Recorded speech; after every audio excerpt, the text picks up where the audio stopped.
എല്ലാവർക്കും നമസ്കാരം. ലളിതാ സഹസ്രനാമ ഉപാസനയിൽ ഇന്ന് 103 തൊട്ട് 111 വരെയുള്ള നാമങ്ങളാണ്. അതിൻ്റെ അർത്ഥമാണ് നമ്മൾ പഠിക്കുക.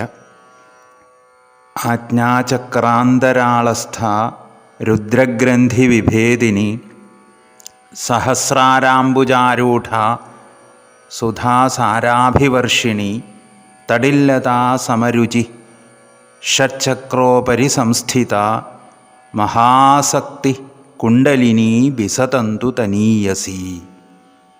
ഇത്രയും നാമങ്ങളാണ്. ആജ്ഞാചക്രാന്തരാളസ്ഥ, ആജ്ഞാചക്രത്തിൻ്റെ മധ്യത്തിൽ, അന്തരാളത്തിൽ സ്ഥിതി ചെയ്യുന്നവൾ എന്നർത്ഥം. ഭ്രൂമധ്യത്തിലാണ്, പുരികക്കൊടിയുടെ മധ്യത്തിൻ്റെ അതിൻ്റെ പിന്നിലാണ് ആജ്ഞാചക്രം. അവിടെ സ്ഥിതി ചെയ്യുന്നവൾ എന്നർത്ഥം.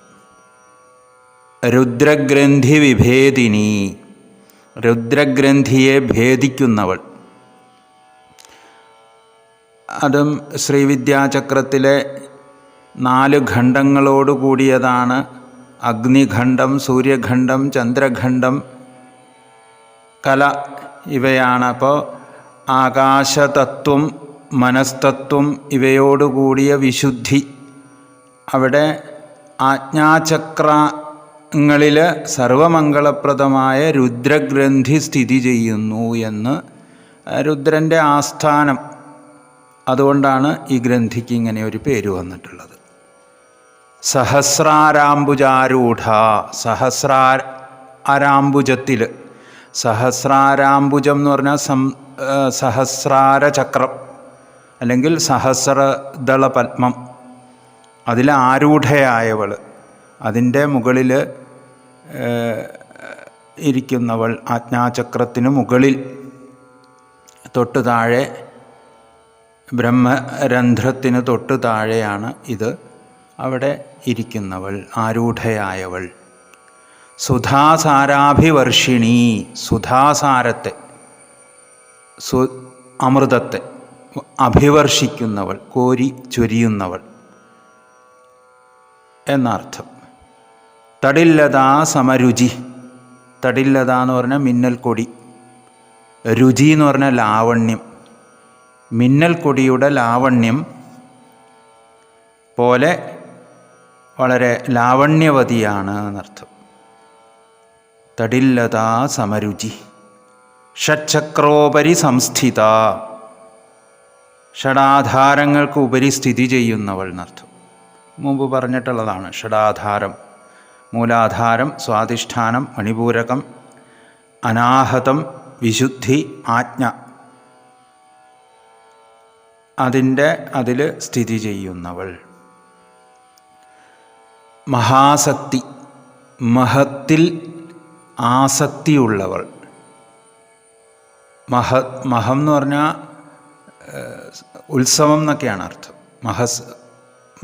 മഹം ശിവശക്തി മേളനം, ഉത്സവത്തിൽ ആസക്തിയുള്ളവർ.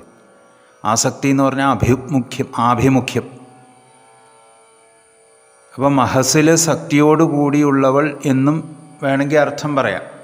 മഹസ് എന്നുള്ളത് തേജസ് എന്നുള്ള അർത്ഥത്തിൽ. ശക്തിയും ആസക്തിയും ഒരു പ്രതിപത്തിയാണ്. മഹാസക്തി. കുണ്ടലിനി, കുണ്ടലാകൃതിയിൽ വർത്തിക്കുന്നവൾ. തിറയിട്ട് കുണ്ടലിനിയുടെ സ്വഭാവവും സ്ഥാനവും അതൊക്കെ നേരത്തെ നമ്മൾ ഒരു വട്ടം പറഞ്ഞിട്ടുള്ളതാണ്. ശിവശക്തിയുടെ പ്രത്യക്ഷ രൂപമായ പ്രാണൻ്റെ തേജസ്സാണ് കുണ്ടലിനി. തന്ത്രശാസ്ത്രത്തിലുള്ളതാണ്. മൂലാധാരസ്യ വന്യാത്മാ തേജോ മധ്യേ വ്യവസ്ഥിത ജീവശക്തി കുണ്ടലാഖ്യ പ്രാണാകാരാധ തൈജസി എന്ന് തന്ത്രരാജൻ. അടുത്തത് ബിസതന്തു തനീയസി. ബിസതന്തു താമര നൂല് പോലെ മൃദുലവും ലോലയുമായവൾ, സൂക്ഷ്മരൂപത്തിലുള്ളത് എന്നർത്ഥം. ബിസതന്തു തനീയസി. ശക്തി കുണ്ടലിനീ നാമ ബിസത് തന്തു നിഭാശുഭാന്ന് പറയും. അപ്പോൾ വാമകേശ്വര തന്ത്രം അങ്ങനെ പറയുന്നുണ്ട്.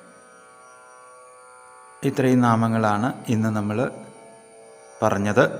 എല്ലാവർക്കും നമസ്കാരം.